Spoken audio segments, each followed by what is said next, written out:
ವಿವಿಧೆಡೆ ಗಣರಾಜ್ಯೋತ್ಸವ ಅಂಗವಾಗಿ ಧ್ವಜಾರೋಹಣ, ಸಾಂಸ್ಕೃತಿಕ ಕಾರ್ಯಕ್ರಮಗಳು ಸಂಭ್ರಮದಿಂದ ಜರುಗಿದ್ದು, ತುಮಕೂರಿನ ಅಂತ್ರಸನಹಳ್ಳಿಯಲ್ಲಿರುವ ಚೈತನ್ಯ ವಿದ್ಯಾಮಂದಿರ ಶಾಲೆಯಲ್ಲಿ ಪ್ರಾಂಶುಪಾಲರಾದ ಪುಷ್ಪಲತಾ ಅವರ ನೇತೃತ್ವದಲ್ಲಿ ಮಕ್ಕಳು ಹಾಗೂ ಶಿಕ್ಷಕರು ಬಿಳಿ ಸಮವಸ್ತ್ರ ಧರಿಸಿ ಕಾರ್ಯಕ್ರಮಕ್ಕೆ ಸಾಕ್ಷಿಯಾದರು.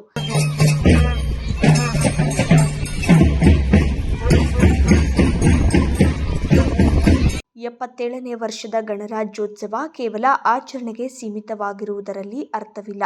ಅದರ ಕಲ್ಪನೆಯ ಜೀವನದಲ್ಲಿ ಅನುಸರಿಸುವ ಮನೋಭಾವ ನಮ್ಮದಾಗುವ ಉದ್ದೇಶದಿಂದ ಮಕ್ಕಳು ಶಾಲೆಯಲ್ಲಿ ಧ್ವಜಾರೋಹಣ ಮುಗಿಸಿ ಅಂತ್ರಸನಹಳ್ಳಿಯಿಂದ ಯಲ್ಲಾಪುರದವರೆಗೆ ಕಾಲ್ನಡಿಗೆಯಲ್ಲಿ ಬ್ಯಾಂಡ್ ಸೆಟ್ ಮೂಲಕ ರ್ಯಾಲಿ ಮಾಡಿ ಶಾಲೆಗೆ ಹಿಂತಿರುಗಿದರು. ಈ ಸಂದರ್ಭದಲ್ಲಿ ಮಕ್ಕಳು, ಶಿಕ್ಷಕರು ಹಾಗೂ ಪ್ರಾಂಶುಪಾಲರು ಉಪಸ್ಥಿತರಿದ್ದರು.